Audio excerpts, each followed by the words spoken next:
Now, as always, when I get ready to sign off the show, I want to encourage you that the Power of Justice broadcast is 11 a.m. till noon every Tuesday and Thursday here at JoyNet Radio. And you can go to joynetradio.com, download the app, or press play and listen live anytime, anywhere. Also, the shows are archived at joynetradio.com.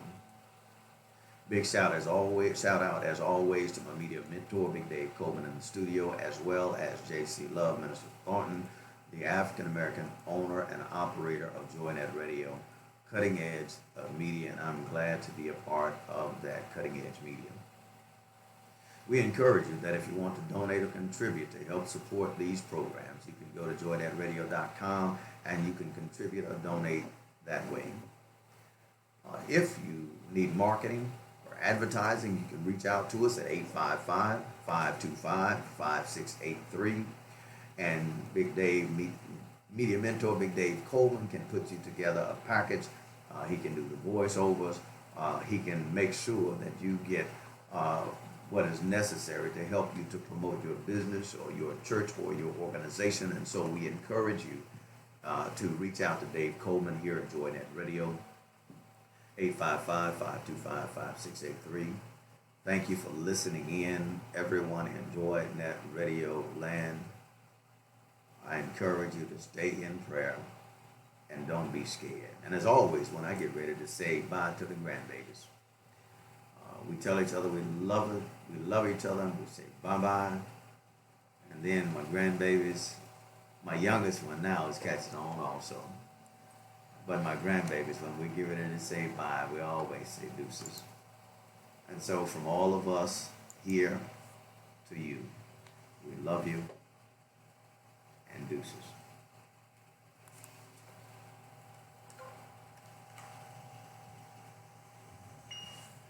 Empower the principalities and powers and the rulers and high places.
My brother that was here at the studio the other thing, he's going to rehab.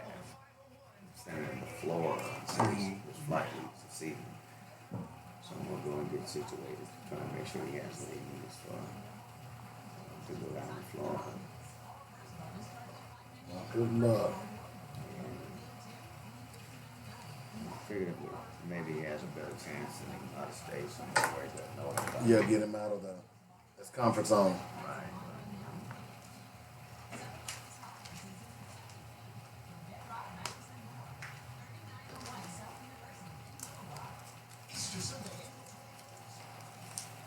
The views and opinions expressed today on Black Focus Radio are not the views and opinions of the station, its management, or its advertisers. Now, let's get ready to focus on our issues, our solutions, and our voices on Black Focus Radio.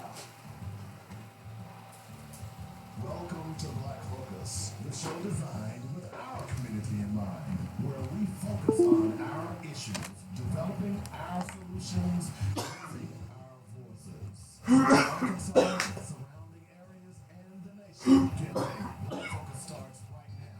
Phone lines open. 855-525-5683. So here's your host, David W. Coleman and Robert Webb. Well, good afternoon and welcome to the Thursday edition of Black Focus Radio. David Coleman in the house. 855-525-5683 is the number. That's how you get in touch with us. You know, we like to say around here is our issues, our solutions, our voices. You know, it's the news from our point of view. You know what I mean? Yeah, dog. So I'm glad you joined me. I see a lot of people have already joined me on Facebook. You can also join me on YouTube as well. I am out there. Just go out and search for Black Focus Radio. YouTube seems to be having some streaming problems, but it should come up. Just keep search. In fact, I will post a link for you here in just a moment. Okay? So we got a lot of stuff to talk about today. No ifs, ands, or buts about it. If it'll allow me to post a link, I'll find this one in the break. So just stick and stay for that. That looks like it right there. Yeah, as a matter of fact, it is. So I'll post this here in a moment. In fact, it should have already been posted on Facebook if the app worked properly. But you never know with these types of things. Hello, everybody. Appreciate you joining me. Go ahead and spread the word. Well, it looks like, let me do this. By the way, we do have a new system that is up and running. So it's going to be a little awkward at first until we get everything done. But I'm pretty excited about it. It's going to be for your benefit. So let me take a quick break. I'll be back here in a moment.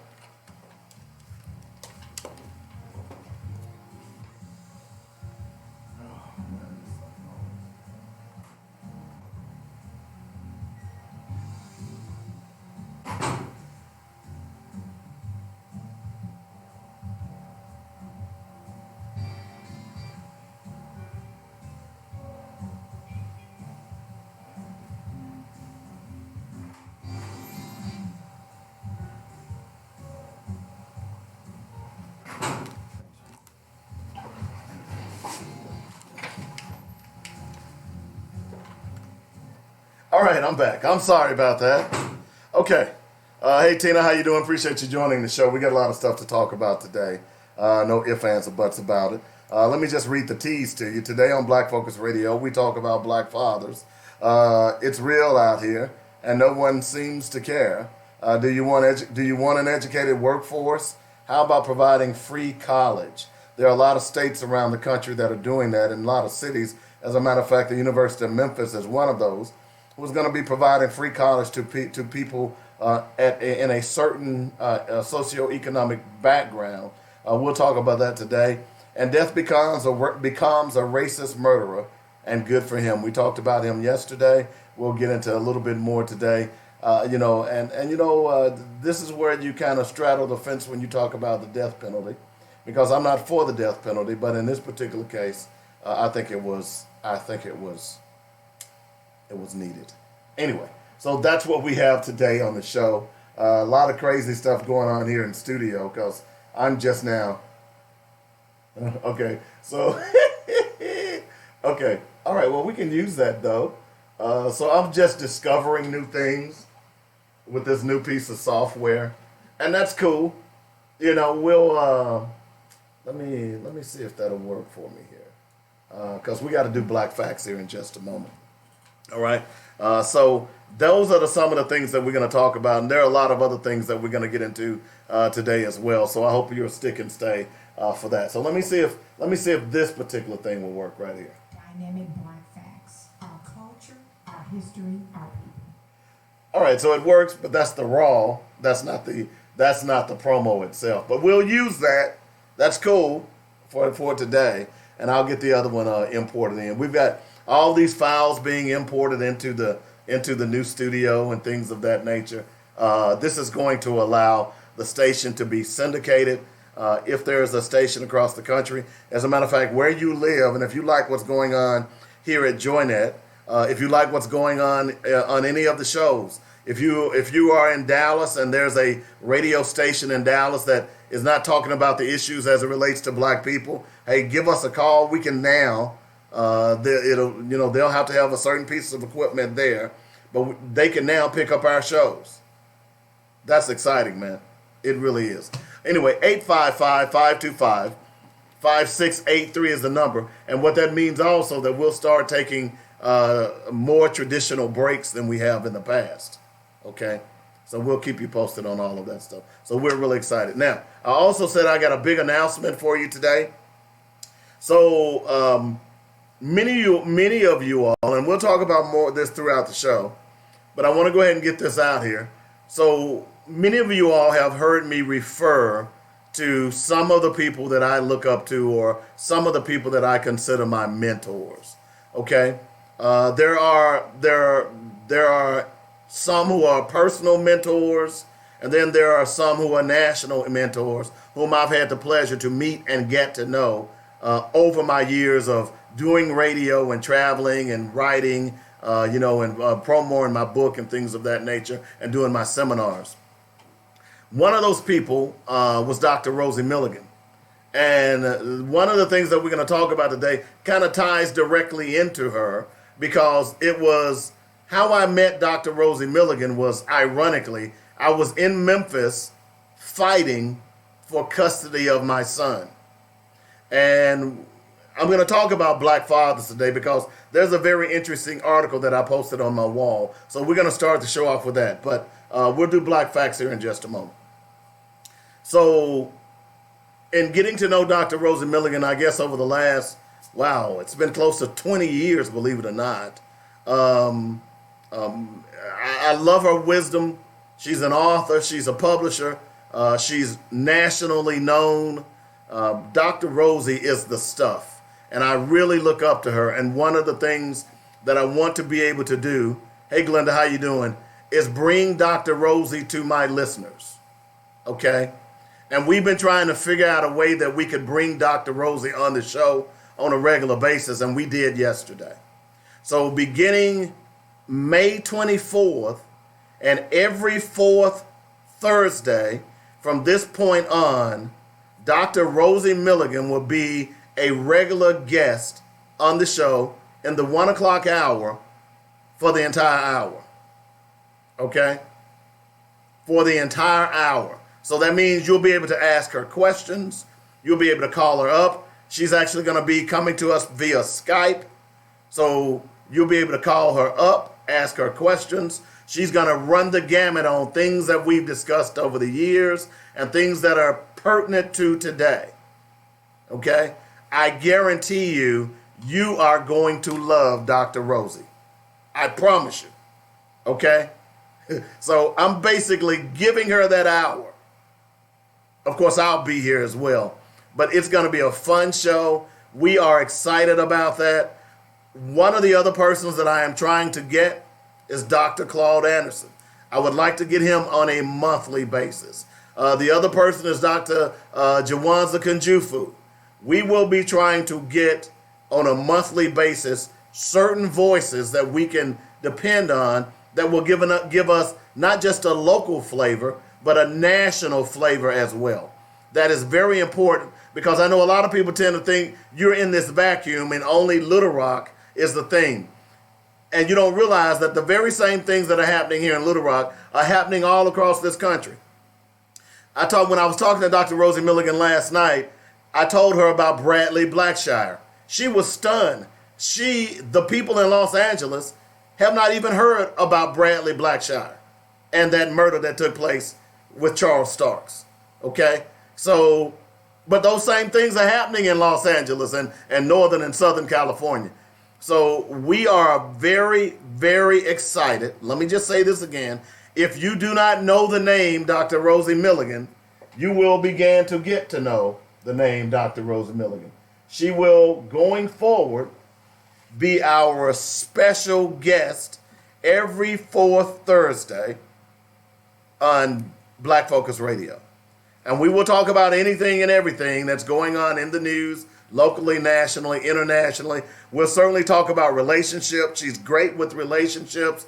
We'll certainly talk about the male-female relationship.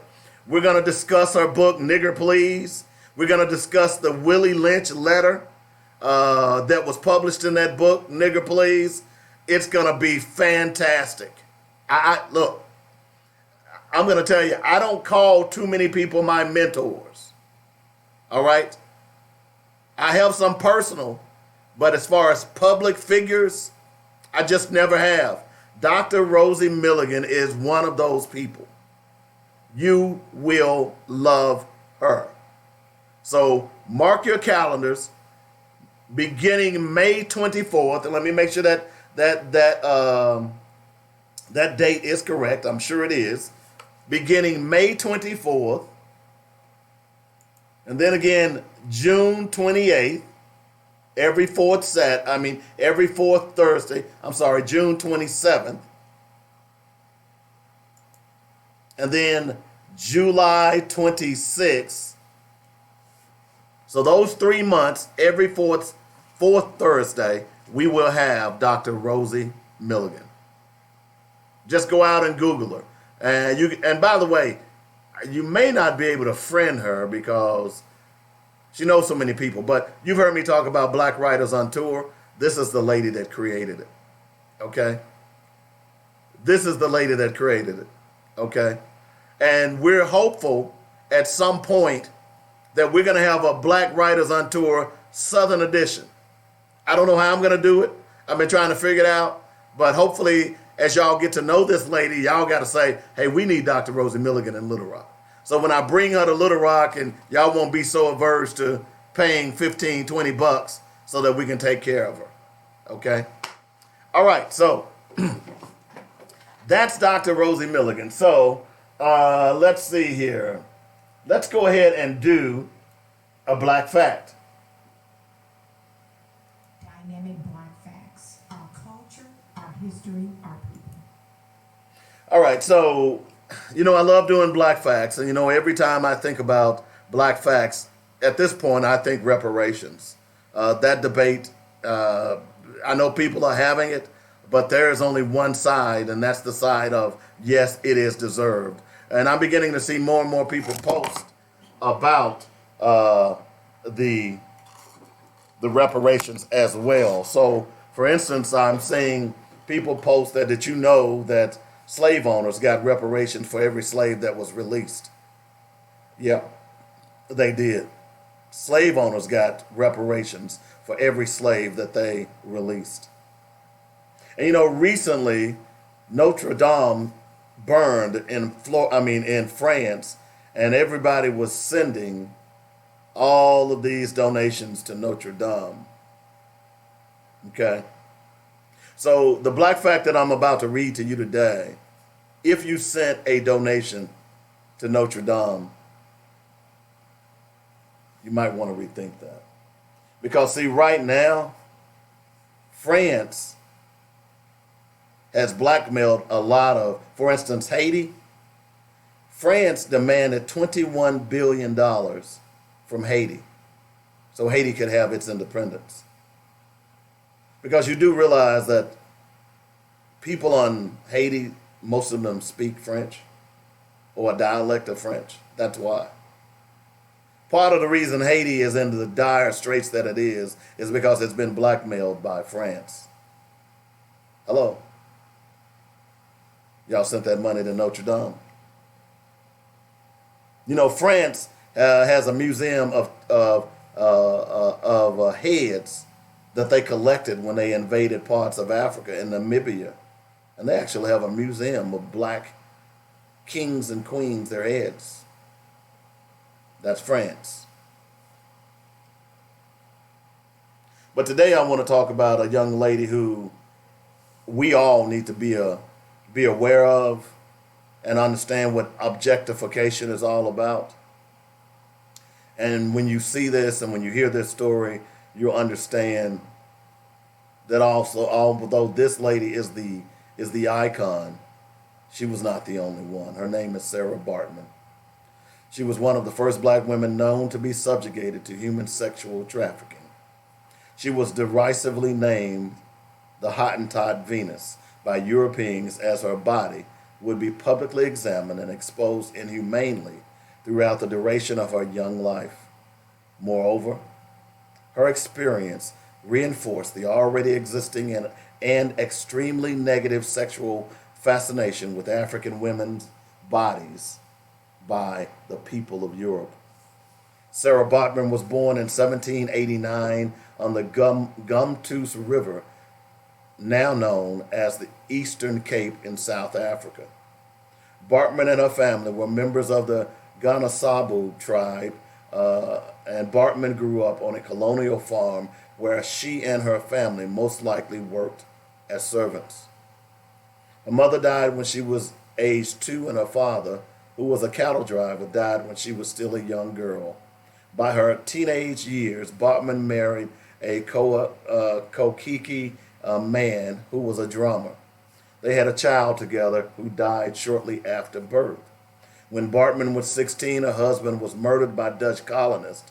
Soon after, she was sold into slavery to a trader named Peter Wilhelm Caesar, who took her to Cape Town, where she became a domestic slave to his brother Hendrik. On October 29, 1810, although she could not read, 21-year-old Bartman supposedly signed a contract with William Dunlap, a physician who was a friend of the Caesar brothers. The contract required her to travel with the Caesar brothers and Dunlap to England and Ireland, where she would work as a domestic servant, since technically slavery had been abolished in Great Britain. Additionally, she would be exhibited for entertainment purposes. Bartman would receive a portion of the earnings from her exhibitions and would be allowed to return to South Africa after 5 years. However, the contract was false on all details, and her enslavement continued for the remainder of her life. Bartman was first exhibited in London in the Egyptian Hall at Piccadilly Circus on November 24, 1810. Her public treatment, however, quickly drew the attention of British abolitionists who charged Dunlap and the Caesars with holding Bartman against her will. The court ruled against Bartman after Peter Caesar produced the contract that had been signed by Bartman. Bartman also testified that she was not being mistreated. The publicity generated by the court trial increased Bartman's popularity as an exhibit. She was taken on tours throughout England and by 1812 as far away as Limerick, Ireland. In September 1814, after staying 4 years in Great Britain, Bartman was taken to France and sold to S. Rowe, an exhibitor who showcased animals. He put Bartman on public display in and around Paris, often at the Palais Royal. He also allowed her to be sexually abused by patrons willing to pay for her defilement. Rowe garnered considerable profit due to the public's fascination with Bartman's body. Sarah Bartman died in Paris on December 29, 1815, around the age of 26, for unknown reasons. Even after her death, many of her body parts would go on display in the Musée de l'Homme in Paris to support racist theories about people of African ancestry. Some of the body parts remained on display until 1974. In 1994, South African President Nelson Mandela formally requested that Bartman's remains be returned to South Africa.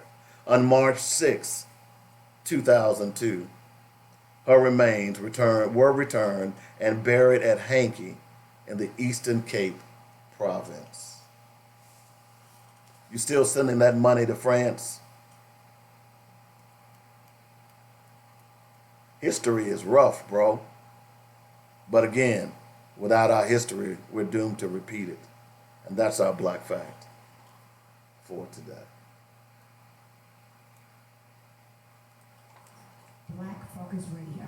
For more dynamic Black facts, our culture, our history, our people. On TruNetRadio.com. And thank you very much for that, Miss Jenny. We will be, by the way, if you want to sponsor Dynamic Black Facts, you certainly can. Just give me a call at 615 5540568. We've got a great package for you. And more importantly, I have a 6-month package for you. If you've got a business, hey, summertime is coming around. People are going to be out buying and doing all kinds of things. You need to get in on this package. Okay? You need to get in on this package. 6 months. Look, but I can't tell you the price. It's not a gimmick. It's not a trick. I promise you that you're going to say, man, are you kidding? But you got to call me to get it. 615-554-0568. Yes, I need to hear your dulcet tones. But you're going to love this package for sure. All right? No ifs, ands, or buts about it. 855-525-5683 is the number. That's how you get in touch with me. If you want to talk to me, man, there are so many stories in the media right now about police. It's ridiculous. I mean, it's crazy. If you were listening to Rozelle's show earlier, The Power of Justice, I mean, he's right. But we'll get into that here in just a few minutes. One of the questions that I want to ask you is that if you are a parent, and I mean, I guess most of us have our parents. I was going to say have been parents, but we've grown up with our children, and we've had school with our children. And when you were summoned to school, or when you needed to go to school, how did you dress? How did you dress? Did you just dress any kind of way?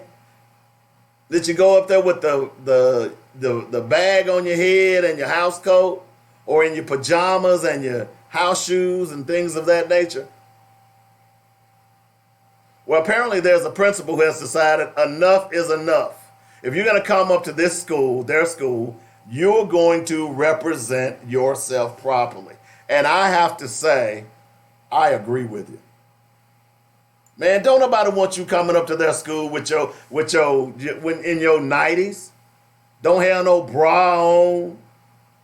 Your holy jeans. You smell. Ain't brush your teeth.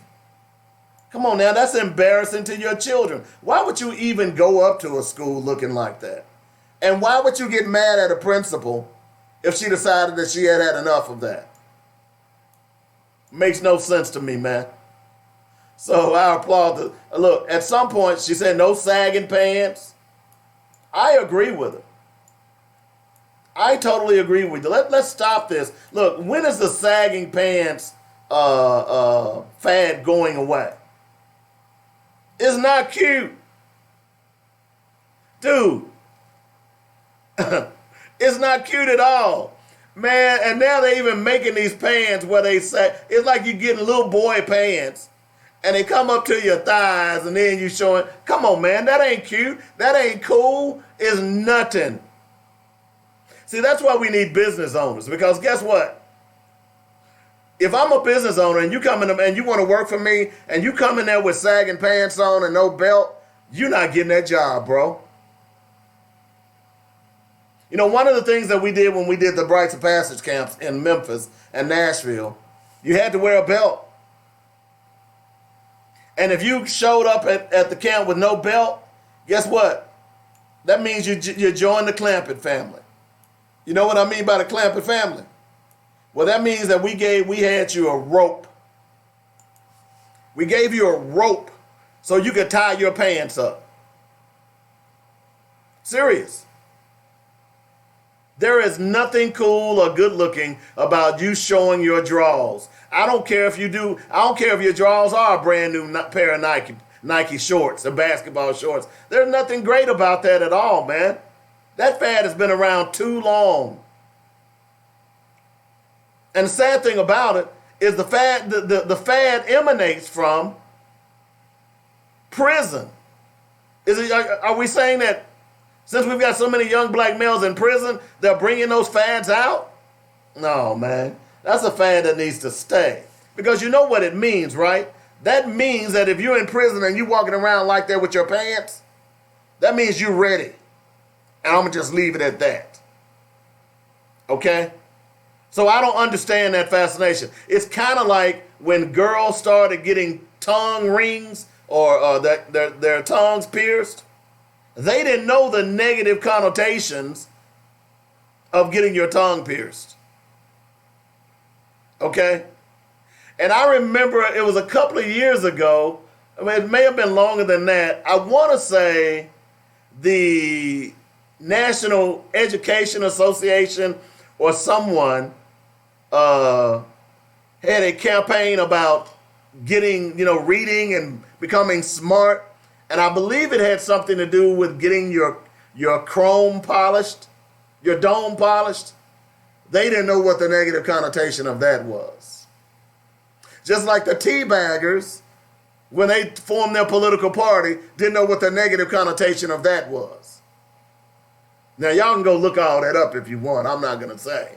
But the point being is, this gives you an idea of why you need to research. Before you jump on a fad, before you decide that, hey, that looks cool, you might want to say, hey, wait a minute. Well, wait, why everybody doing that? I'm just saying. 855-525-5683 is the number. So hats off to that principal who decided to put her foot down. And by the way, she's a sister too. Come on. When you're going up to your child's school, you need to represent. I don't care if you got to put on your Sunday best, but you need to go up there. Look, because what that does is that creates a positive image for your child. Look, you going up there looking like Bozo and Who Shot John and whomever else. You know what those other little kids going to do? You're setting your child up to be bullied. Because if you go up there with rollers in your hair, a bag on your head, you're in your pajamas and you're in your little whatever, what do you call them things? The little flowery shoes that have the puff on them. Somebody in that class going to make fun of that kid's mama. And now you got a fight on your hand. Okay? Now, when I used to go to my son's elementary school, I used to show up with 8 pizzas. I was a bad dad. I showed up with 8 pizzas. Okay? For the whole class. And it got to a point where I was so routine that kids in other class, they knew they look at the watch and it's 2:05. The pizza man should be walking down the hall. And I'd walk into school with the pizzas on my, like I'm delivering pizza. But that made my son proud. It used to hurt my pocketbook sometimes, but once I started taking pizzas to his class, I had to do it all the time. I didn't want them little kids to say, oh man, you didn't bring no pizza today. I ain't your friend. I used to love that. So I say all that. Now I'm going to read this story here about, and it's entitled, and this is one of the things that I've been talking about as we go forward, and I hope you guys will weigh in on this, and I certainly hope that the sisters will weigh in on this as well, because this is really, really important. Because I told you all last Friday that I went to this event at the Clinton Library, and it was about black males. And what bothered me is that we have these conversations about black males, but we don't really address what is causing some of these problems. So here in Little Rock alone, or across this country, we have a problem with why are so many young black males ready to join gangs? Have we ever addressed that? Has anyone ever asked that question? If you go back and you look at the family dynamics, because I'm going to promise you folks, just about everything that goes on in our adult lives has to do with our family dynamics. So if you go back and you look at some of those young males who are in gangs, in all likelihood, they didn't have fathers. Now, let me take that back. They didn't have a father influence because for the near fact that they are here, they had fathers. Okay? There are no asexual beings who can reproduce without the aid of a male and a female. Okay? So they had fathers, they just weren't active in their lives. If you go and you look at all the negative behavior that our children participate in, the common denominator is fatherlessness. Okay? And I've got some statistics to back that up if you want to hear them. And I may pull them out later on in the show. but they are dire. And these statistics were compiled not by some think tank. These were compiled by government entities like the Health and Human Services, CDC. It goes on and on. The Children's Rights Council. All of these negative statistics were compiled by people who study children. So I began to ask the question. Of course, I fought hard, state of Tennessee, for fathers. At one point, I was president of the Children's Rights Council. I started my own organization called I Love My Children Too. And I began to realize quickly that my fight was not against my ex-wife, but my fight was against the system. The system who was trying to keep me from being part of my child's life. I was told that if I only just pay my child support, I'll be a good dad. And I asked that judge, I said, but Your Honor, what about my influence? She said, all you need to do is pay your child support. You can worry about that other stuff later. That's what I was told. That's what I was told. So my question to you is, as we move forward in this process of equality, are we not going to address the issues of fathers? Because I made this point Friday night, is that until we have legislation that's going to equalize the playing field for fathers, then what's going on with our children will continue. That's just the bottom line on this. So why aren't we asking our legislators about this? So let me give you an example. Let's say I grow up in the inner city. Okay, I'm 17 years old. My girlfriend grows up in the inner city with me. Okay, she's 16 years old. Or let me do it this way. She's 15 years old. We have sex. I impregnate her. Now, there are a couple of scenarios that I can throw at you, but this young man now has had sex with a 15-year-old girl, even though he's 17, and they've known each other all their lives, their boyfriend and girlfriend. He is now in the system because guess what? He's committed statutory rape. Wow. He can be prosecuted. He could be put on the federal sex registry for the rest of his life because he had sex and impregnated his 15-year-old girlfriend. Now, here's the other scenario. Let's make it so we can keep with what I want to talk about. Let's say they're the same age, 17 years old.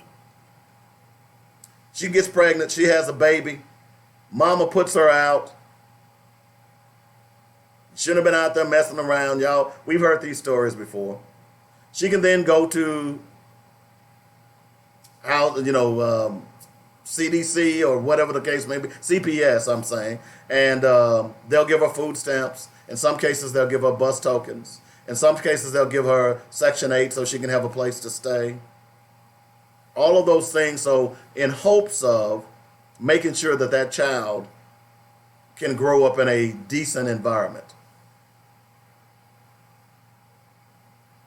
And by the way, that 17-year-old father who also gets put out, he can't come stay with her. In fact, by the way, they do give her job training.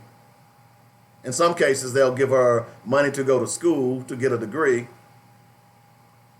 17-year-old dad can't get any of that. In fact, he's struggling to get a job, but in order for her to get some of that, she has to name who the father is, and then they have to assign child support to him. Him who does not have a job, who can't get a job, who is just as uneducated as her, but because she is female, she gets things from the system, but because he is male, he gets nothing. So now his child support is building and building and building, and now he's in the system running. And then maybe he decides to try to have a relationship with the mother of his child and impregnates her again. And I know what some of you all might say, well, he needs to learn how to put a soldier on that, whatever, a hat on that soldier. Now, that sounds good in a theory, in a classroom, but in real life, you know that doesn't happen. See, part of the problem with the system is that it doesn't address real life situations because every situation is different. So I ran across this article. It's entitled, Low-Income Black Fathers Want to Be Good Dads. The System Won't Let Them. It's written by a guy by Kirk Harris from The Guardian, and it goes like this. 4 years ago, the state of Illinois suspended the driver's license of James, not his real name, for failing to fully meet his child support obligations, which he was not earning enough to pay. Now, unable to drive to work, he lost his full-time welding job. He found a lower-paid job he could reach using Chicago's patchy suburban public transit system, which makes commuting difficult for people in some of the city's economically isolated and racially segregated communities. Today, James' wages are still insufficient to pay off his mounting arrears, so he remains barred from driving. Ironically, his lack of driving privileges makes it impossible for him to cast a net for a better paying job that would allow him to meet these payments. That paradox illustrates the regressive, counterproductive policies I have encountered during the 2 decades of working with low-income black fathers in Chicago. The vast majority of these men desperately want to be good fathers, but the system seems to punish them for even trying. In the U.S., a vexing confluence of historical, racial, and economic inequalities prevents many such fathers from fulfilling their parental roles. Yes, some men are unwilling to embrace their parental obligations. However, our social policies should not treat all low-income black fathers as deadbeat dads, nor suggest this is the norm or adopt this belief as the default position that should be assumed with respect to these fathers. Wow.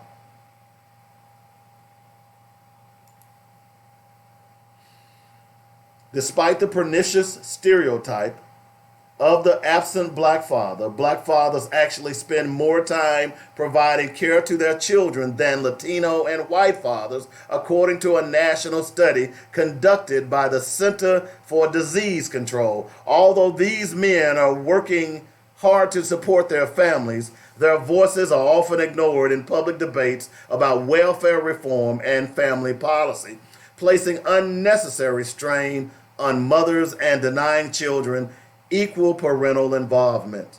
The children of these men need their fathers. Upwards of 70% of our nation's low-income black children reside in households where the mother was unmarried at the time of their birth. Research has established that father involvement improves a child's, educational outcomes, confidence, minimizes counterproductive behavior, and decreases early sexual activity and other dangerous risk-associated behaviors. Although policy discussions of fatherhood often focus on question of child support, our common policies and practices ignore equally important non-financial factors. For example, policies and practices marginalize the caregiving roles of non-custodial fathers' caregiving roles by excluding them from key educational and health-related decisions about their children. These policies and practices reinforce the myth that black fathers are not present in their children's lives when CDC data show that they desire the exact opposite. It is urgent that we reform public policies, social work practices so they better address black fathers' desires to be parents, instead of punishing these fathers for their financial insecurity that is largely born out of acute racism and economic injustice. Where do we start?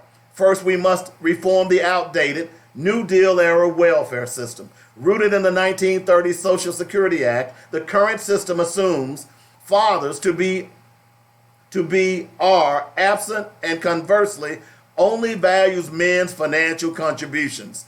Governmental as well as not-for-profit social service practitioners need to better include fathers in discussions and decision making related to their child's education, health, and development, and make their involvement the norm. We should never let a father's inability to pay child support eclipse the other ways he can fulfill his nurturing role. Now, let me give you an example of that if you all are listening, okay? So say, for instance, he can't pay child support. But you know what? He makes a darn good babysitter. Hello? When I was in Nashville, this sister told me the story about her husband who couldn't pay child support. No, he wouldn't pay child support. He would love to come and pick his kids up, two of his kids. He had a daughter and a son. She decided one day that she had had enough because he wasn't getting it. She packed up all their clothes and what toys they wanted. And she called him and said, "Hey, I'm bringing the kids to you." He said, "Well, wait a minute. What do you mean? I'm at work. You can't bring those kids to me." She said, "If you're not there when I get there, they're going to be on your front porch." He had to leave work. He rushed home. By the time he got there, they were gone. The mother was gone, but the children were there. Now, he had been seeing them off and on in a visitation setting, but he had not been caring for them. Okay? He hadn't been caring for them. He hadn't combed his daughter's hair. She left him there for 3 months. After those 3 months, homeboy never missed another child support payment. Yes, Jackie, I'm in Little Rock. Never missed another child support payment. The point is, and when he talked to her after the fact, and fortunately they had a pretty decent relationship, he didn't really know what it meant to take care of a child because he had never done it before. Back to the article. Second, on a local level, improving the self-sufficiency of low-income black fathers means we need to simplify access to employment programs and work more efficiently with community-based not-for-profits, trade organizations, and local schools and colleges to improve access to these opportunities. In Chicago, this means eliminating the bureaucracy and lack of community outreach, which place training programs out of the reach of their target constituencies. We can also better leverage the local business networks to help historically disadvantaged people transition from training to employment. Third, public policy needs to recognize that low-income black fathers are experiencing intergenerational economic instability and deprivation, and often need some sort of economic support as they work through training and educational programs. Otherwise, recruitment, retention, and completion of these educational and training programs will remain low, and the self-sufficiency goals of low-income black fathers will continue to be undermined. So here's the bottom line here, okay? So dad is, black father, poor black father, he wants to work. He understands that if he's going to be the father he needs to be, that he needs to go to school too. He gets in the program, and the school classes are running into his class or his work time. He loses hours on his job. He loses hours on his job, and of course, he has to maintain child support. So what does he do? Does he go to school? Or does he quit school and go to job because he don't want to lose his driver's license or be put in jail because of getting behind on child support? And quite often he still gets behind because the money that he is paying doesn't match the award that they were given. Okay? Fourth, we must be willing to engage with fathers who have a history of contact with the criminal justice system. injustices in the criminal justice system have snatched far too many black fathers out of the lives of their children and from the families and community, leading to family and community instability and trauma. I have a caveat to that. Long as that black father who was in the criminal justice system was not an abuser, whether it was physical or mental, then I would agree with that. If he went to jail because he was smoking pot or selling pot, that's not a big deal.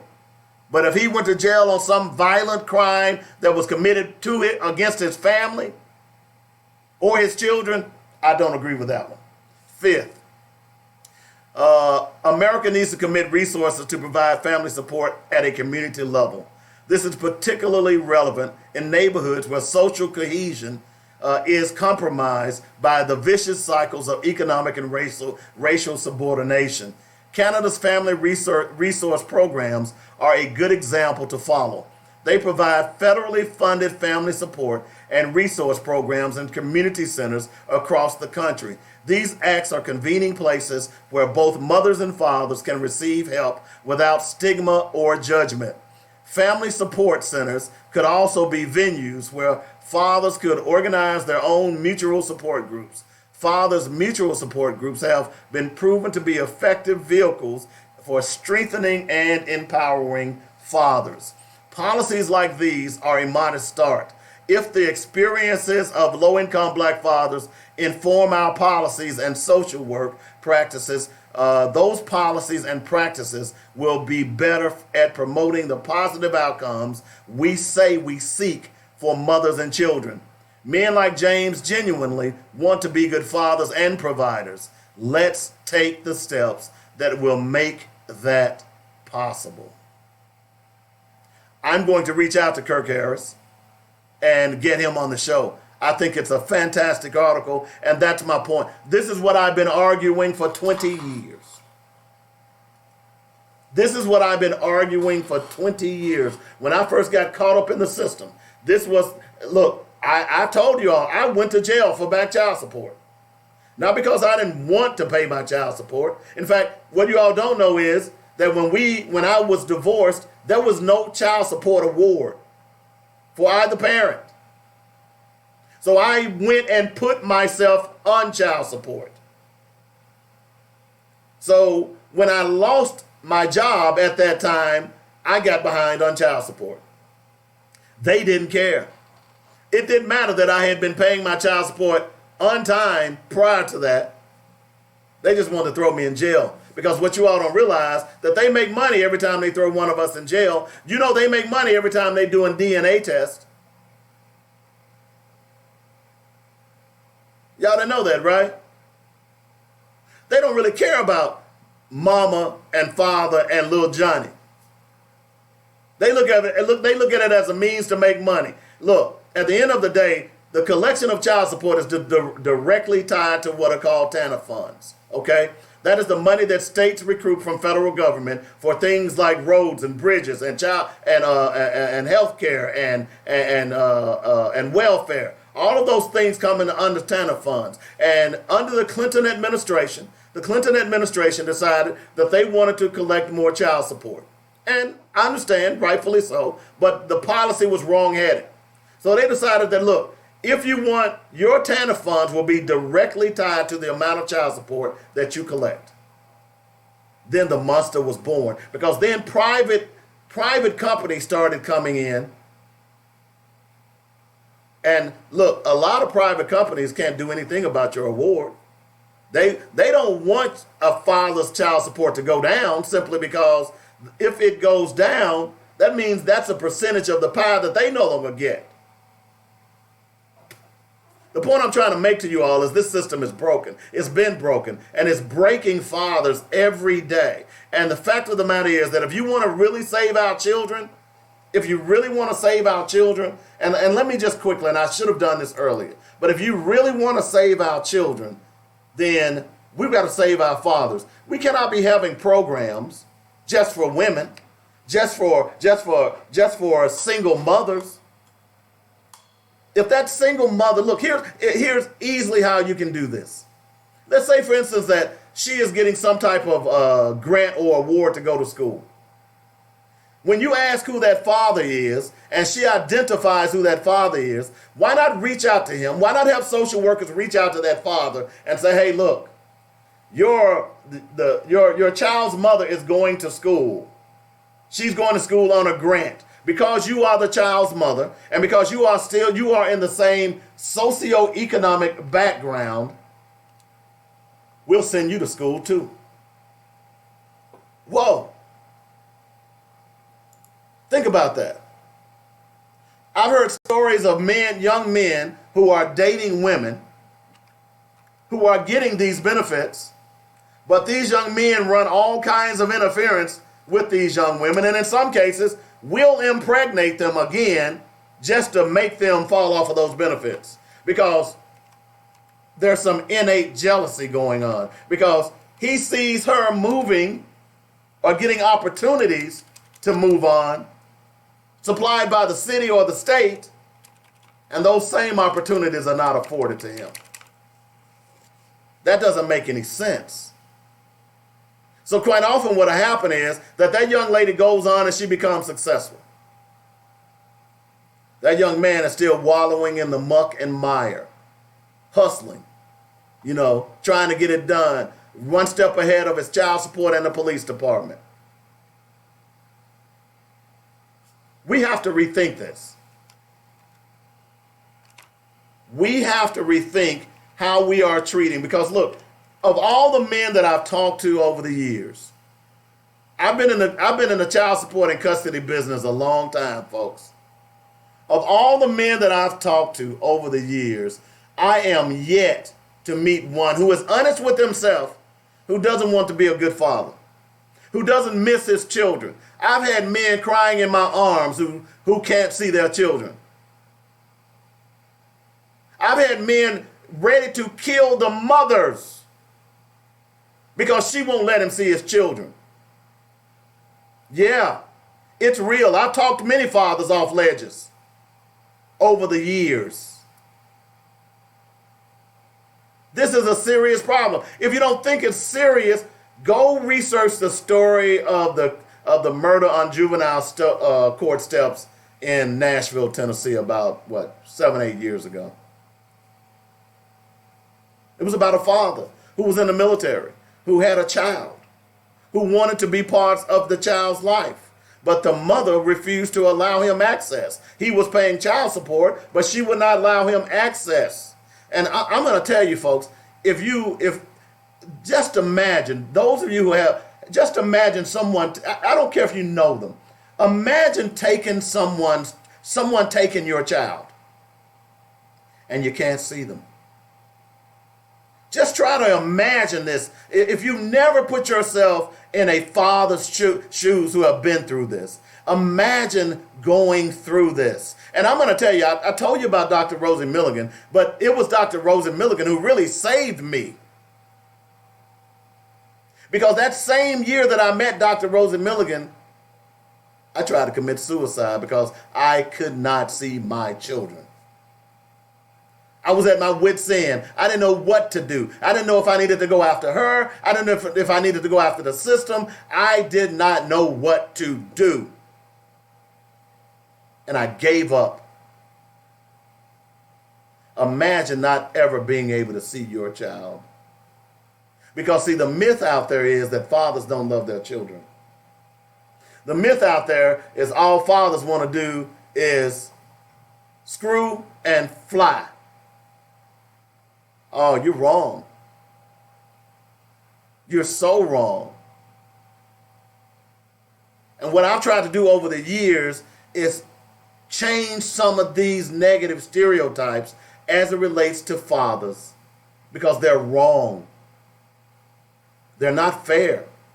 And our children are suffering from this on a huge basis. Now, let me read a couple of statistics to you, and then I'm going to leave this alone. I'll look at it a little bit later on in the show maybe, but I just want to read some statistics to you, because those of you who don't believe that fathers are important. Now, these are not my statistics. These are statistics that are compiled. Let me just give you a couple of these agencies. the U.S. Department of Health and Human Services, the Census Bureau, the CDC, the National Principals Association, the U.S. Department of Justice. I mean, it goes on and on and on. These are their statistics. So if you're running around there thinking that your child doesn't need a daddy, if you bought into the feminist logic that your children don't need a man, then part of the reason that your children are suffering, that they're not excelling to the highest extent that they can, is because their father is not in their life. Because, see, facts are that many of those men who walk away, that is a small number. You heard me reference the Harvard study that was referenced in that article, which it says that black fathers participate in the lives of their children more than any other ethnic group. That's not me saying that. That's a fact that has been borne out by study after study. But what do we hear on a regular basis? That black women have bought into that mantra. Black men ain't no good. And when you're around your children, and particularly if you're around a young black boy and you're walking around saying black men ain't no good, well, guess what? This young black boy is going to grow up to be a black man. So you're reinforcing negative behaviors in him long before he even becomes a man. Or it is my conjecture that that is why many of them are now growing up gay. So let me read some of these statistics to you. 63% of youth suicides are from fatherless homes.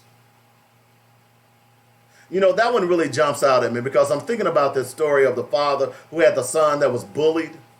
His son kept coming home bullied, and daddy decided to take matters into his own hands. He went out and sought out the bully, and come to find out that the young man was having problems in his house, and and was growing up without a father. And those negative behaviors were manifesting themselves into him becoming a bully. That young man and that family and those two young men, the boy that he was bullying, they are now best friends because the father decided that he was going to look into the problem. 90% of all homeless and runaway children are from fatherless homes. 85% of all children that exhibit behavioral disorders come from fatherless homes. 80% of rapists motivated by displaced anger come from fatherless homes.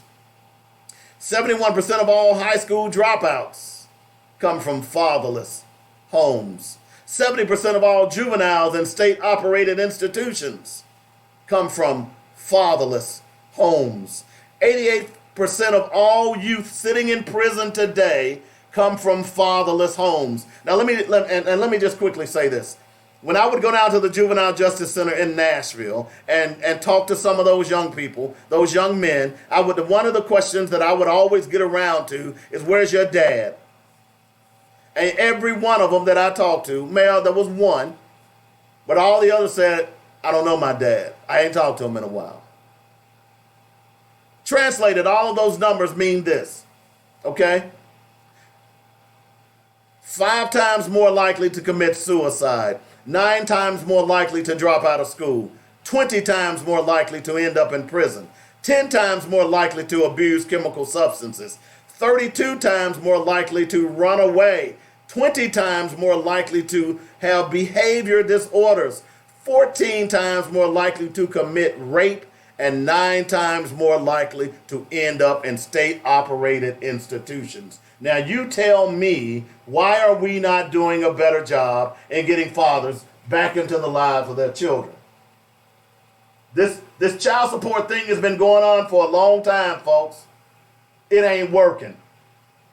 Our children are still suffering, and that's because that father is not in the home.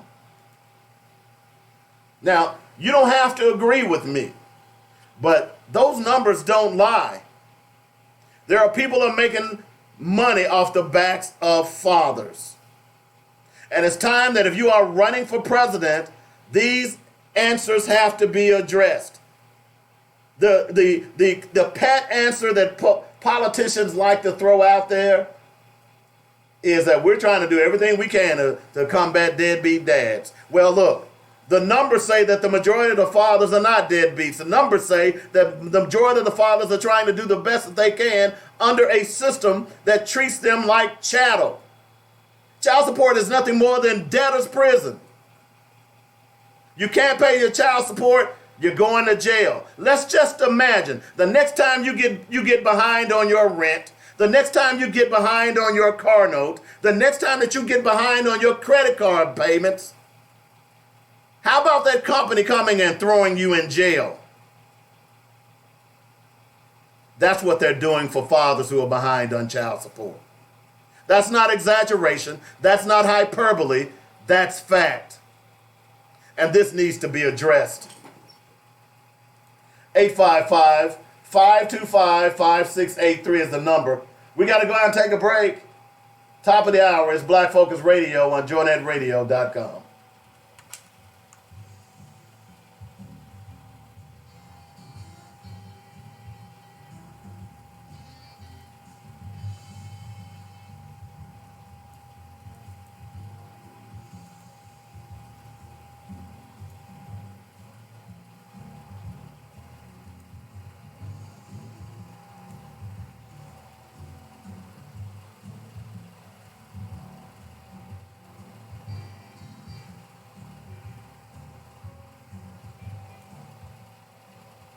It's coming to Little Rock, the new way to travel. Want to get paid to travel, be your own boss, have zero overhead, offer travel in all 50 states and countries all over the world, work at your own pace and schedule?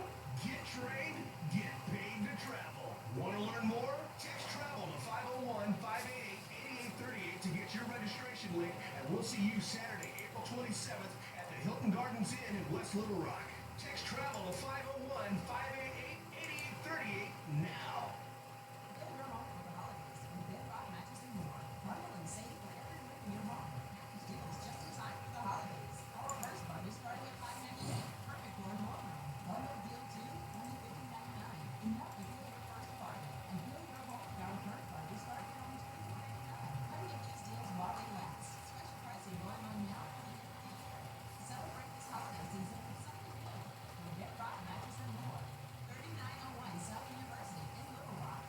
Easter Sunday, April 21st, 5:30 p.m. The BKLR Quartet Convention presents The views and opinions expressed today on Black Focus Radio are not the views and opinions of the station, its management, or its advertisers. Now, let's get ready to focus on our issues, our solutions, using our voices on Black Focus Radio. Welcome to Black Focus, the show designed with our community in mind, where we focus on our issues, developing our solutions, using our voices. Central Arkansas, surrounding areas, and the nation.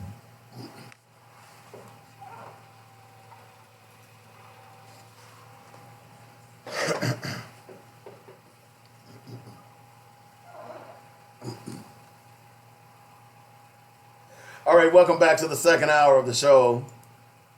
Our issues, our solutions, our voices. It's called Black Focus Radio.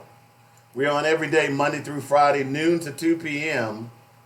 on JoyNetRadio.com. I sincerely hope that you are spreading the word about Black Focus Radio. I sincerely hope you are. You are, aren't you? If you're not, I'm going to cry. A teeny. Y'all know where that came from, right? That came from The Wiz and Nipsey Russell. Not Nipsey Hussle. All right? 855-525-5683.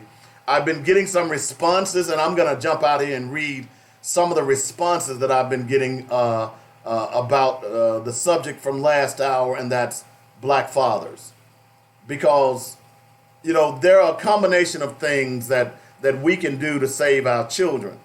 And we cannot believe or allow the system to continue to manipulate us. And that's why I don't believe in black feminism. because black feminism does nothing but further divide us and section us off. Okay? So I don't believe in black feminism, because I always ask a black feminist, how many black men are making the same amount of money as black women? Very few are. Okay?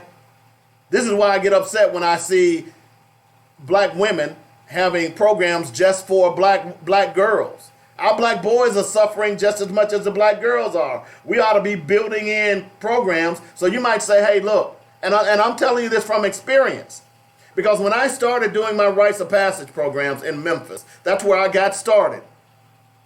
When I did my first rites of passage program, I did 2 of them before the women of Greater Amani Church came to me and said, hey, Mr. Coleman, I've heard your program is great. Guys, the boys are coming back and talking about how much fun they had, how much they learned. We need a program like that for girls. And the first thing I said to those sisters, I said, look, girls are just too many problems. I can't deal with girls. Okay? I said, I tell you what, though. If you all as women are willing to work the same program on the girl side, we'll put it together. The program was originally called Rites of Passage. We then added what is called the Queenship, which were for the girls. It was euphemistically referred to as rock. Okay? So I realized at that point that some of the same information that I was giving to those boys, that girls could benefit from it as well.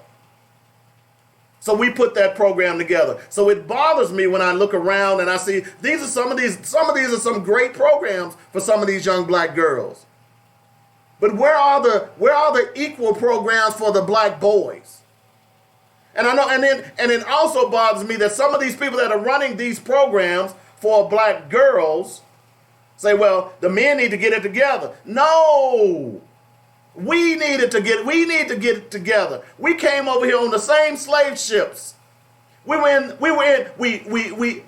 slept together. We were in our regurgitations, our everything that came out of our bodies, we all slept. Our ancestors slept in that muck and mire together. And now here we are in 2019 creating programs and issues that will further separate and divide us. Makes no sense to me. It just doesn't. It makes no sense to me. Let me read a couple of these comments. When a father's put in jail, it doesn't help him out because, and this is from Jackie Wilson, he's unable to pay due to being incarcerated, and it can cause him to lose his job. So the child support is still not getting paid, and the child is the one getting the raw end of the deal. You're exactly right. Because, while I was in jail for those 9 days, fortunately I wasn't in there a long time. Had I been in there a long time, even when you're in jail and you're put in jail for child support, you're in jail because they're putting you in jail for child support because you can't afford to pay. Your child support continues to accrue. It doesn't stop. It continues to accrue. And see, what they're trying to do is make you put pressure on a relative or a friend that will loan you that money. But then now you get out and you're indebted to him. So now you're behind on your child support. And now the friend that, if you've got one, which many of fathers don't, now you're indebted to the friend as well. Instead of saying, hey, man, you got a job? Well, ABC program down on 9th and Broadway are putting fathers to work. Why don't you go down there to that job? They are getting federal grants to put fathers to work. And if you report back next month that you've gotten a job, I will make sure you don't go to jail. Hello? You see, I'm not talking about deadbeat dads. I'm talking about fathers who want to take care of their children. I don't give a damn about deadbeat dads. Because deadbeat dads are the reason that we're in this predicament right now. It's because those negative dads have caused the majority of the fathers, because 90% of the fathers out here love their children and they take care of their children. It is only a slight few, just like if you want to argue that all police are not bad, you have to argue that there are just a few And I agree with this. There are just a few bad police officers out there that put a negative light on all of those officers who do a good job. Would you agree with that? The same situation applies when it comes to fathers. And it certainly applies when it comes to black fathers. But not only does it apply, but it's a lie. Because if you go out and read the Harvard study, man, it blows you away when it talks about the fathers and the ethnic groups of fathers and the fathers who take care of their children. Black fathers, it blows the other ethnic groups away. Go look for the Harvard study on black fathers. Do yourself a favor. I dare you. I dare you. So we've got to do a better job here. We've got to do a better job. And look, we've got to ask these women. We've got to ask these legislators who are out there who are passing these onerous laws just for political expediency. Oh, let's go get the black father. When the black father isn't the problem. It's the system that's the problem. We got to do a better job, folks. We just have to. Because if we don't get fathers back into the lives of their children, then we are going to continue to see this epidemic of children that are ill-mannered. How many of y'all have seen some of these kids out here just are ill-mannered? I saw a post on Facebook yesterday that I thought it was funny. I meant to save it. And this person had cut down switches. Now, some of y'all may not know what switches are because y'all may be too young. What's a switch?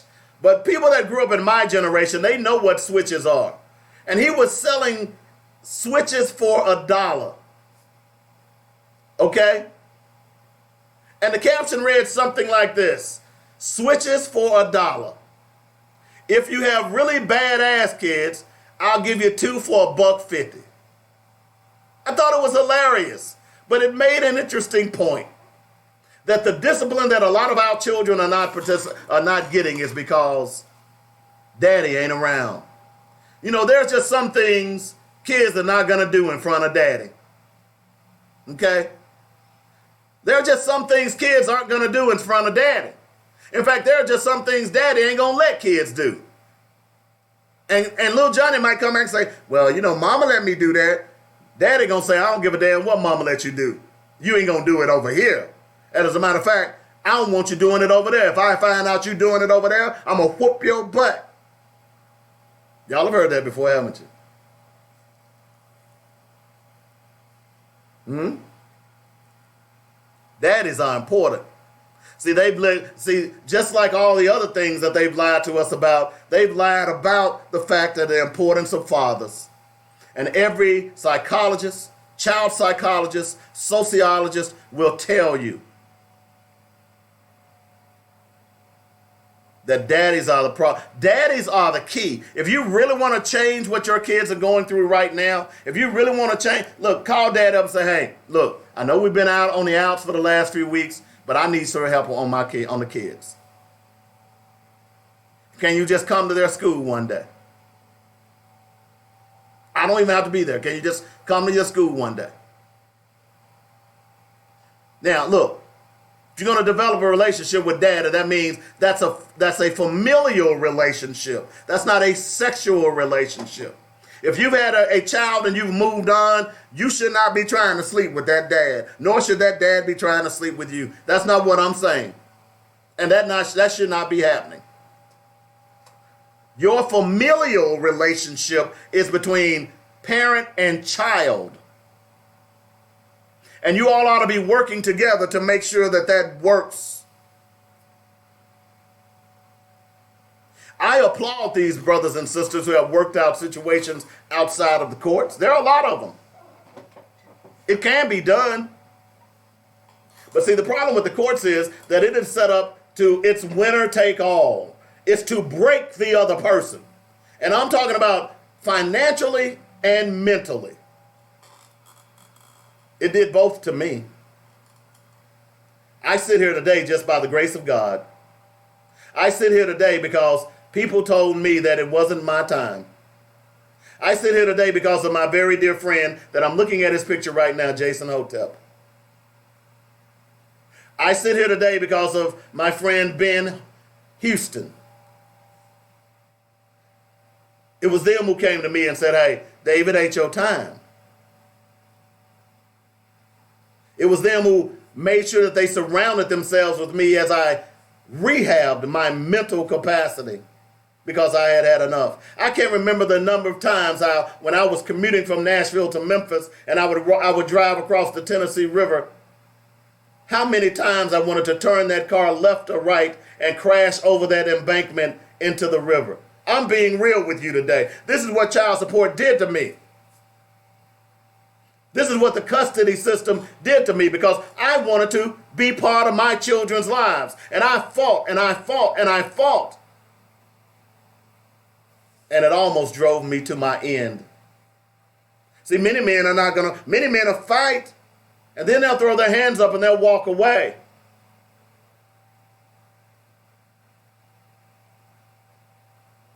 I'm just being real. I'm sharing something with you today because that letter touched me. I understand. I've lived that. I've been where my children were in my custody and I was paying so much child support that I could barely even feed them. And none of the child support was coming back to me. As I talk right now, I can see myself calling the local churches and saying, hey, look, I have 2 children here. I don't need money for myself. I just need some money to feed my babies.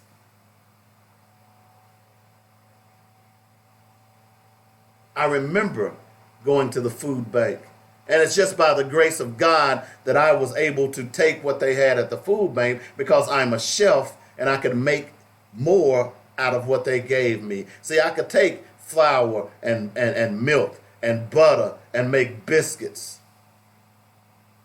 or gravy.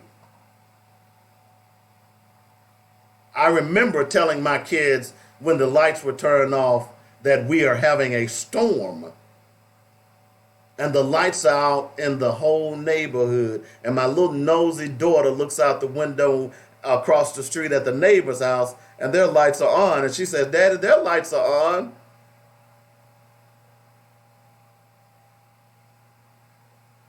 I'm telling you what fathers go through. I'm telling you what real fathers go through. Not the deadbeats. I'm talking about real fathers. What we go through. We don't want your applause. We just want to be treated equal when it comes to our children. That's all I wanted. I wanted to be able to go to my son's school and my daughter's school because they loved it when I came. I wanted to be alerted when there was a calamity in his life, a health calamity, when my son broke his arm and had to have surgery. After all, I am their father.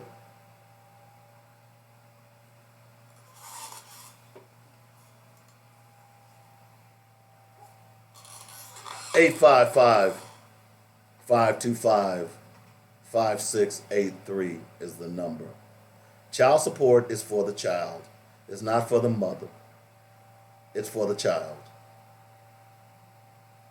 Now, I realize that, let's put it this way. It's for the custodial. It's not for the custodial parent. Now, if you're paying rent with it, fine. I saw a story the other day. This young girl, she was raising hell with her mother because her mother had spent the child support that she was getting on the rent and utilities. And the little girl was just acting a plumb fool. She doesn't get it because if mama needs to pay rent with the child support, so be it. But guess what? If you with me, that child support ought to follow that child. That's what it is. Now, I understand, look, I have to maintain that house when the child isn't here. Guess what? That non-custodial parent has to maintain a house when the child isn't with him too.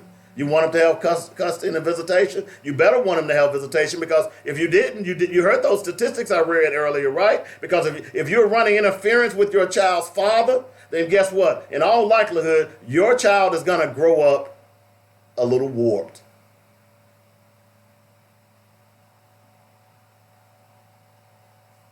That's not me saying that. You heard those statistics that I read.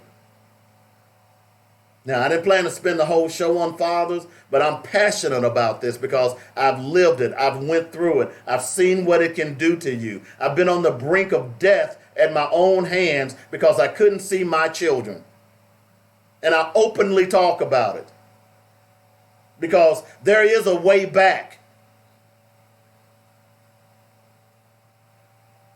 That's why when I hear people talking about the demise of themselves, I reach out to them. As a matter of fact, a young lady that's on my feed was talking about how she was having, I don't really know the sister. I don't even know how she became my friend, but she was posting stuff that disturbed me, that she was tired of life. And I DM'd her and I said, hey, are you okay?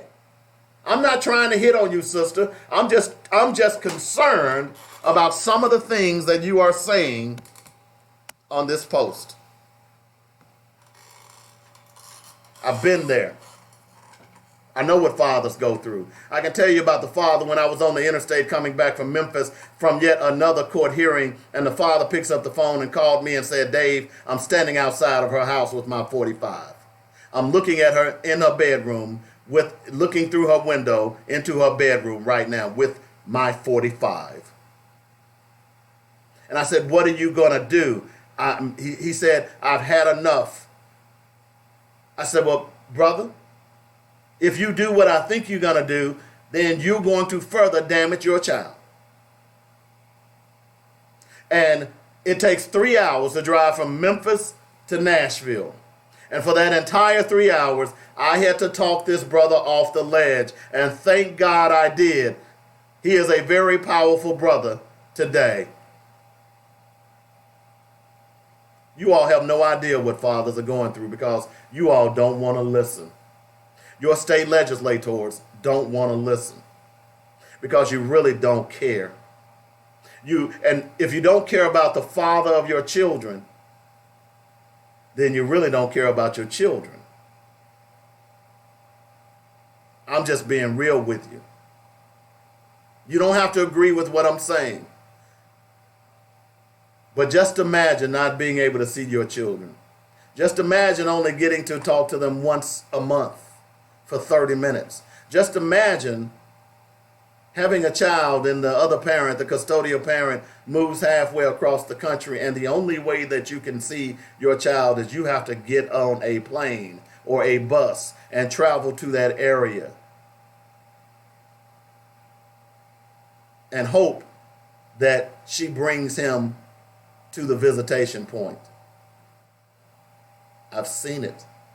I could tell you the story of a friend of mine whose ex-wife moved from Nashville to Seattle, Washington.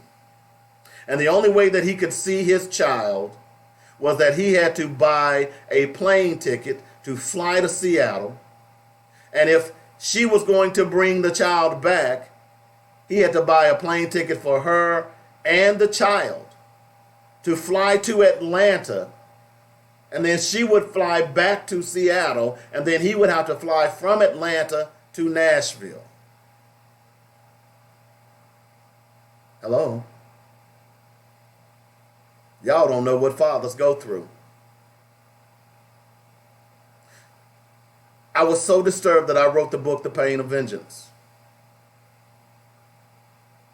Many of the characters in that book are about me. They are alter egos of me. Yes, the violent ones as well. I remember when I went to jail and I had been on the local news, and the brothers in jail in the lockup told me, they said, man, because I was there in a suit, and they came up to me and said, hey, we can tell right now you don't belong here. Why are you here? And I told them, and one guy said, hey, aren't you that child support guy? I said, yep. Aren't you the guy that's been fighting for fathers' rights in the state of Tennessee? I said, yeah, that's me. And he looks at me and he screams, he says, blankety blank, if they'll lock you up, they'll lock anybody up. I said, yeah, you're right. You want to save your children? Do you want to save these children? Are you tired of having programs and they fall apart because children are undisciplined? Are you tired? Look, just think about the money that we spend on programs could be eliminated or reduced if fathers were back in the lives of their children. How many fathers would we, how many Little League baseball teams would we have? How many Little League football teams would we have? 855-525-5683 is the number. That's how you get in touch with me. As you can see, I'm very passionate about this. And you should be too. You should be too. Because if we're going to change, look, my saying has been for the last 20 years, the common denominator of all the negative behavior our children participate in is fatherlessness. Whether he's walked away, whether he was ran away by the ex, or whether he was ran away by the system. That's the common denominator. Now, when you look at all these problems that our children are having, then maybe we are addressing the wrong thing. Maybe we are addressing the wrong issue, and the issue is fatherlessness. Now, if you doubt these statistics, do some independent research on yourself. I'm pretty sure that in your neighborhood, in your church, there are fatherless children. And sometimes that absenteeism doesn't manifest itself until long after. We've all watched these shows where these grown people have hunted their fathers. They don't really want a relationship. They just want to know. It hunts you, brothers and sisters. It hunts me because I grew up without a father. And although the man that was identified as my father died my freshman year in college, I don't know today that that was the truth. Not to dispute my mom, but I never got to get to know him. It's always in the back of my mind. I've moved on. I've been fairly successful. But I often wonder, as I reached near 60, where would I be had my dad really been an influence in my life, as opposed to me bouncing from pillar to post. Now, I had some wonderful men in my life that acted as surrogate fathers. In fact, I would not be sitting here today if it wasn't for those men. I mention them often. Ben Madry, Clifton Earl Towns, Samuel Hudson Sr., Mr. Talley at church, and all the other men that interacted with me, knowing that I was a rambunctious young lad who needed to be reined in by a man's touch. So I appreciate them.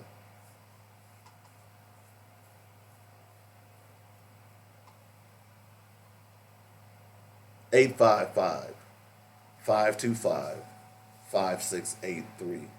I didn't plan to spend this much time on this story, but it kind of, as I read it, it kind of rang home to me. As I read it, it made me think back to why I got out of the father's business, because it was too hard. I got tired of banging my head against walls and no one seemed to care. But there is more fight in me. 855-525-5683 is the number. A couple other stories I want to talk about. Of course, yesterday we talked about the story with James Byrd. That story took place 25 years ago. Well, I should say 21 years ago. And they are just now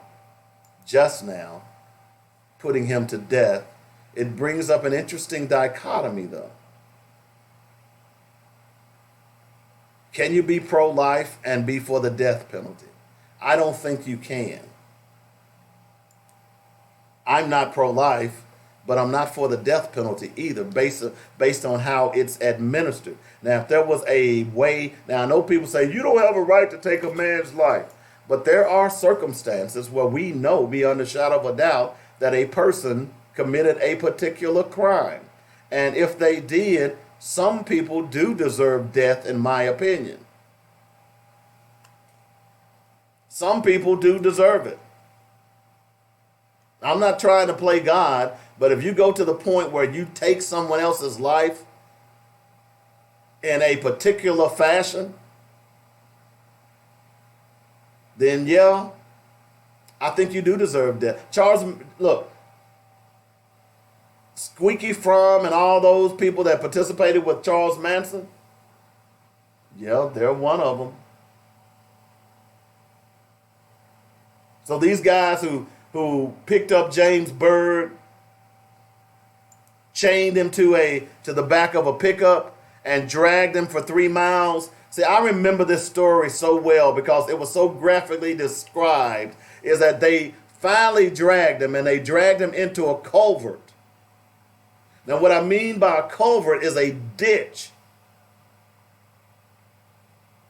And while they were dragging him through this ditch, you all have seen all those concrete, what do they call them? Drainage pipes. So when his body reached the drainage pipes, the drainage pipe obviously didn't give, and they decapitated this man. That's what John William King did to James Byrd Jr. Dragged him for 3 miles, folks. Byrd was alive for at least 2 of those miles before his body was ripped to pieces. Yeah, these cats deserve death. I have no remorse for them whatsoever. Which reminds me, these guys were white supremacists. Did y'all know that the KKK has tax exemption, that they call themselves a church? Did y'all know that? Yeah, this just gets good, doesn't it? So I'm glad the guy's gone. If there's a hell, I hope you're burning. I hope you're burning. You've heard Rizal Aaron talk a little bit about what went on at the state capitol the other day. And of course, the ACLU has come out and blasted the Secretary of State. And you know, as I've said over and over again, the Republican Party, they are only concerned about their situations.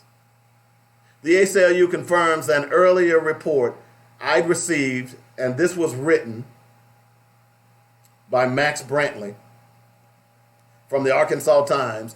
I'd received that the Secretary of State, John Thurston, refused a permit for the event, but it went ahead anyway. The Capitol was put on virtual lockdown during the event, with only legislators and elect others allowed through the police manned metal detector at the ground floor entrance. There was a heavy contingent of state police, including officers on the rooftop, scanning the crowd with binoculars, but also armed with sniper rifles. Here's the letter from the ACLU. Because see, what a lot of people don't realize, what happened in Arkansas, they didn't cover this nationally. As I told you, I talked to Dr. Rosie Milligan last night. She had no idea that this had happened. In a letter to the Arkansas Secretary of State, John Thurston, the organization warned against unconstitutional efforts to restrict First Amendment rights or intimidate peaceful protesters with the militarized police response. Organizers protesting the shooting death of Bradley Blackshire at the hands of police were denied an application to use state facilities and equipment while they demonstrated at the state capitol, and instead they were met by a heavily militarized police presence. Arkansas Capitol Police also took the highly unusual step of locking the state capitol, denying protesters the ability to speak with their elected officials or use the building's facilities, which are meant for public use. In addition, a member of the press was unnecessarily detained and questioned by the police during the demonstration. Bradley Blackshire's death is another tragic example of the need for reforms that will bring greater accountability, transparency, and safety to policing in Arkansas, said Holly Dixon of the ACLU. Instead of working to build trust with the communities they serve, state and local police responded to these peaceful demonstrators with an overwhelming show of force and locked them out of the state capitol. These extreme measures raise serious constitutional concerns and reflect a fundamental disregard for the First Amendment rights of the citizens they have sworn to serve. I'm not surprised. Now, Brantley said he saw comment from Thurston about the ACLU's criticism. We are aware of the ACLU's criticism, however, we would not have any comment. I asked the state police about the duties on Monday. Spokesman Bill Sadler responded, officials with the Little Rock Police Department contacted the director's office of the state police last week. Specifically, a request was made for state troopers to assist Little Rock Police Department officers should protesters expected at the state capitol on Monday be disruptive. Arkansas Code annotated 12-8-108 states, the Department of Arkansas State Police shall be responsible for the safety and security of the state capitol building and grounds. The state police commanders agreed to assist Little Rock Police and place troopers inside the capitol building and in the vicinity of nearby I-630. Well, if that's the case, brothers and sisters, what about the snipers? I mean, that group was maybe 20 people. What about the snipers? I'm just asking the questions because quite often a lot of people don't want to answer those questions. And they get upset when you ask those questions. You heard Rizal Aaron on the show prior to mine saying he's been getting death threats. He's had to call in people from out of state to protect he and his family. Why would he get death threats? Because he wants justice. Why would anyone want you to die because you want this country to live up to its creed of making sure that every man, woman, and child is afforded his or her rights under the Constitution of the United States of America? Why is this so hard? Why would people not want you to have those rights? That's the questions that we should be asking right now. Why would certain people not want certain people to have their rights and responsibilities under the Constitution?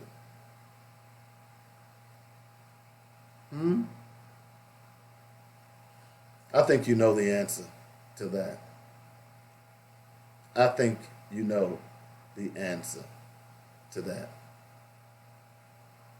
If you haven't seen the video by the New Haven police shooting and killing or shooting at this vehicle with these, which they said, so here's the point now. Now, if these guys don't go to jail, they're never going to jail. Because they stopped a car that they said that looked like it had been in a bank robbery. Now, that sounds like racial profiling to me. Okay? Sounds like racial profiling to me. So that the guy jumps out and starts shooting at the car, and the two people in the car had not robbed the bank. Will these police officers be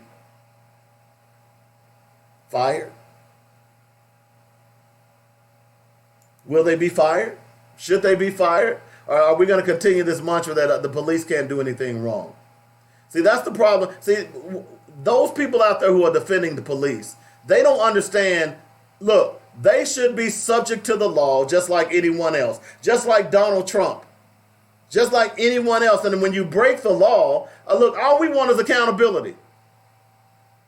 If you start firing these police officers, if you start convicting the police officers, the community attitude and the relationship between you and the community will change. But the attitude that the community, particularly in poor communities, have is that we've been seeing this for decades. It only came to light when the phone became readily available for everyone else. Just like that shooting that took place that Rozelle was talking about where the mother called 911 because her son was mentally ill and he ends up getting killed. If no one videotaped that, if there are no personal recording devices on the police, which we know there aren't here in Little Rock, we have to take those police officers' word. Now, why should we take their word based on their history?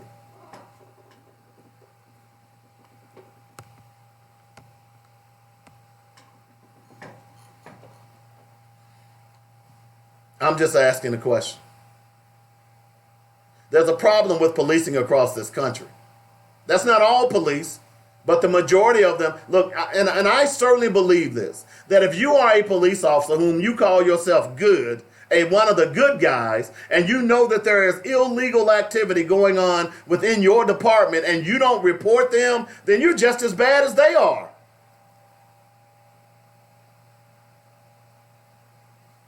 That's how I see that. 855-525-5683 is the number. You heard me talk about the couple of days, and we're doing some follow-up stories about Larry Mitchell Hopkins. You know, he was the head of the United Constitutional Patriots. It was a militia that they had put together at the border, and they were holding migrants hostage under fire. They were recently raided and arrested by the FBI. But apparently, Larry Mitchell Hopkins has gotten his tail kicked.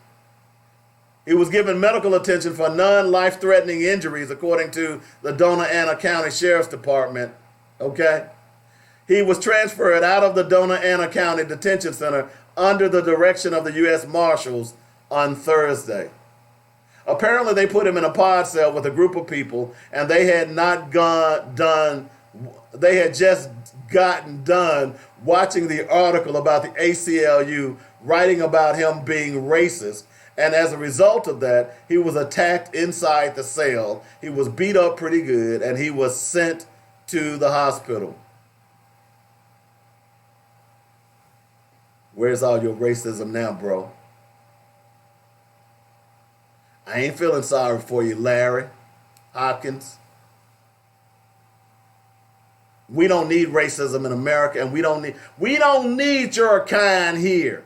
Why don't y'all go and get you an island somewhere and y'all can be racist among each other? Because you can't tell me to go back to Africa because, you know, Africans were here in America, so I'm actually home already. Yeah. Mm-hmm. Bet you didn't know that, did you? So when you tell a black person, well, why don't you go back to Africa? Well, I'm already home, dog. My people were here long before your people were. So Larry Mitchell Hopkins, I hope there's more pain and justice coming to you. I'm hoping that you're gonna get the shared cell with. Remember that guy that was in. What did they do? Shared straight, and they went to Angola prison. Wasn't in Louisiana the booty warrior. I hope you get a cell with the booty warrior. And if y'all don't know who that is, go out and do some research. That guy scared me, and I ain't in jail. And even if I went to jail, I wouldn't go to that jail. Man, he scared me. 855-525-5683 is the number. Let's go out and take a quick break. We'll be back to wrap up the show. You're listening to Black Focus Radio. It's our issues, our solutions, our voices on JoyNetRadio.com. It's coming to Little Rock, the new way to travel. Want to get paid to travel? Be your own boss, have zero overhead, offer travel in all 50 states in countries all over the world? Work at your own pace and schedule? Get trained, get paid to travel. Want to learn more? Text travel to 501-588-8838 to get your registration link, and we'll see you Saturday, April 27th at the Hilton Gardens Inn in West Little Rock. Text travel to 501-588-8838 now. Fill your home for the holidays with Bedrock Mattress and More. Bundle and save for every room in your home. Package deals just in time for the holidays. Our first bundle starting at $598. Perfect for a dorm room. Bundle deal 2, only $15.99. Enough to build your first apartment. And build your home with our current bundle starting at only $24.99. Come get these deals while they last. Special pricing going on now through the end of the year. Celebrate this holiday season with something new. From Bedrock Mattress and More. 3901 South University in Little Rock. Easter Sunday, April 21st, 5:30 p.m. The BKR.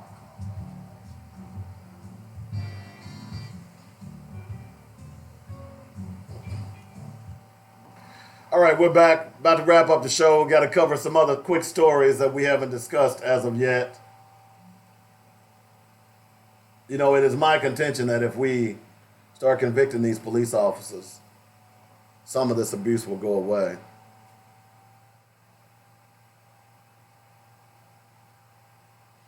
A jury comprised of 4 men and 2 women deliberated for 2 days to bring back a verdict of guilty against Newman Roger, a former West Palm Beach police officer. He was found guilty of manslaughter and attempted first-degree murder. He killed black motorist Corey Jones in 2015 after Jones's van broke down. I think I read you all the details of this story a while back. The Sun Sentinel reports the former officer did not visibly react at the sighting of the conviction. Roger's wife cursed at reporters, but his attorneys did not offer any remarks. The group, let's see. The original trial of the controversial Florida officer who killed a black motorist in 2015 began Thursday. Roger was charged with manslaughter and attempted first-degree murder. Tuscaloosa News reports jury selection was underway. Basically, if I remember correctly, I'm trying to make sure that they tried to use the stand your ground law for this. Okay? They tried to use this Florida stand your ground law to clear him of all the charges. The controversial law states that anyone with a proper cause to be fearful of danger can use deadly force.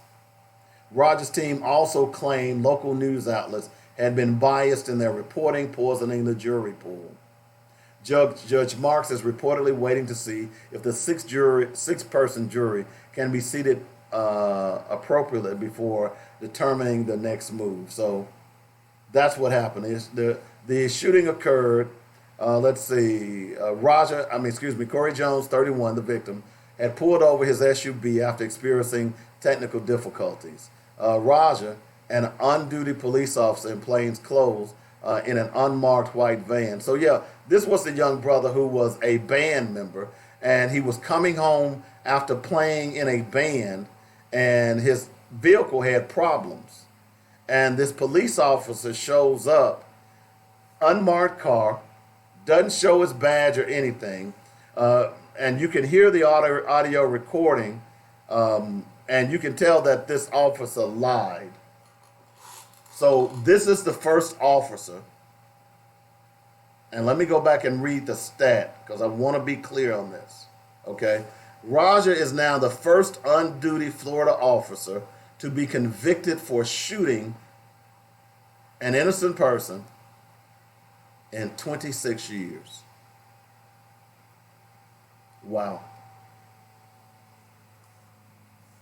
So he's got to serve a minimum of 25 years for killing this guy.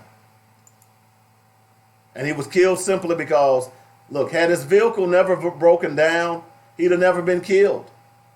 He'd have made it on home. But because his vehicle broke down, this police officer in an unmarked car did not identify himself, rolls up on this brother and kills him, and then lies about it. See, this is why we have to have these cameras. Because if not for these cameras, like this shooting that we just heard about, this shooting with this mentally ill guy, we don't know what happened. The police say the guy killed himself. They're saying the witnesses are saying there were 3 shots.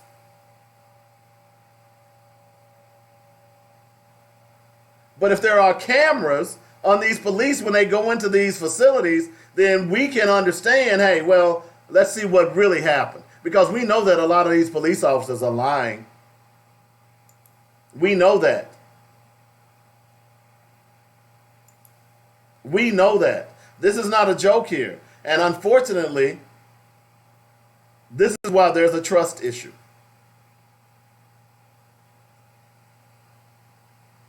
Okay? This is why there's a trust issue. 855-525-5683. What is Tribe Night, by the way? Can someone explain that to me? No, I won't be going to that one. Okay. All right. All right, someone just sent me that. People are sending me stuff while I'm on the air. Sorry, that's bad radio. I apologize for that. Okay. 855-525-5683 is the number. I do want to remind people that starting May 24th and every 4th Thursday, Dr. Rosie Milligan will be our special guest for an hour. We will have the phone lines open. You will be able to talk to her about anything. You want to talk about black female relationships. You want to talk about reparations. You want to talk about black entrepreneurship. Anything that you want to talk about, Dr. Rosie Milligan is going to be at your disposal.